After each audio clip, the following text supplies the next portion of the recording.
യുവജനങ്ങളുടെ സർഗാത്മക വികസനം ലക്ഷ്യമിട്ട് 3 ദിവസങ്ങളിലായി തൃശൂരിൽ നടന്ന SYS കേരള യുവജന സമ്മേളനത്തിന് സമാപനമായി. സുന്നി ആശയം പറയുന്നവരെ ഒറ്റപ്പെടുത്താൻ അനുവദിക്കരുതെന്ന് ഇന്ത്യൻ ഗ്രാൻഡ് മുഫ്തി കാന്തപുരം AP അബൂബക്കർ മുസ്ലിയാർ പറഞ്ഞു. യുവജനങ്ങളുടെ സർഗാത്മക വികസനം ലക്ഷ്യം വെച്ചുള്ള പദ്ധതികൾ നടപ്പിലാക്കുമെന്ന പ്രഖ്യാപനമാണ് SYS കേരള യുവജന സമ്മേളനം മുന്നോട്ടുവെച്ചത്. സമാപന സമ്മേളനത്തിൽ വിവിധ ജില്ലകളിൽ നിന്നായി ആയിരങ്ങളെത്തി. പ്രതിദിന സായാഹ്ന പൊതുസമ്മേളനം, future Kerala summit, next gen conclave, history insight എന്നിവയിലൂടെ സാമൂഹിക വികസനം ലക്ഷ്യം വെക്കുന്ന പഠനങ്ങളും സംവാദങ്ങളും നടന്നു. സമാപന സമ്മേളനം ഇന്ത്യൻ ഗ്രാൻഡ് മുഫ്തി കാന്തപുരം AP അബൂബക്കർ മുസ്ലിയാർ ഉദ്ഘാടനം ചെയ്തു.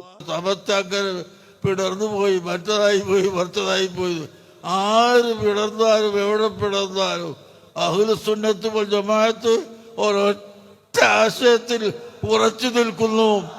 അതിനെ തകർക്കാൻ ആരും നോക്കണ്ട, ഒരിക്കലും ആർക്കും സാധിക്കുകയില്ല. സമസ്ത പ്രസിഡന്റ് E സുലൈമാൻ മുസ്ലിയാർ അധ്യക്ഷനായി. സയ്യിദ് അലി ബാഫക്കി തങ്ങൾ പ്രാർത്ഥന നടത്തി. മന്ത്രി V അബ്ദുറഹ്മാൻ, PK കുഞ്ഞാലിക്കുട്ടി, ജോയ് ആലുക്കാസ് എന്നിവർ അതിഥികളായി.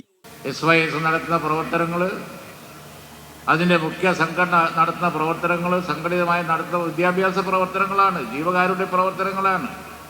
അതുകൊണ്ട് തന്നെ ആ വക പ്രവർത്തനങ്ങൾ ഇവിടെ തുടരേണ്ടതാണ്. മറ്റു ഭിന്നതകൾക്ക് ഇപ്പോൾ വലിയ പ്രസക്തിയില്ല. മറ്റു ഭിന്നതകൾക്ക് ഒരിക്കൽ കൂടി എല്ലാവരും വിട ചൊല്ലിക്കൊണ്ട് ഐക്യത്തോടു കൂടി പോവാൻ നമുക്ക് സാധിക്കണം. ന്യൂനപക്ഷ പിന്നാക്ക വിഭാഗങ്ങളുടെ വികസനത്തിനും പുരോഗതിക്കും വേണ്ട വിദ്യാഭ്യാസ പദ്ധതികൾ നടപ്പാക്കണമെന്നും SYS കേരള യുവജന സമ്മേളനം ആവശ്യപ്പെട്ടു. 24 തൃശൂർ.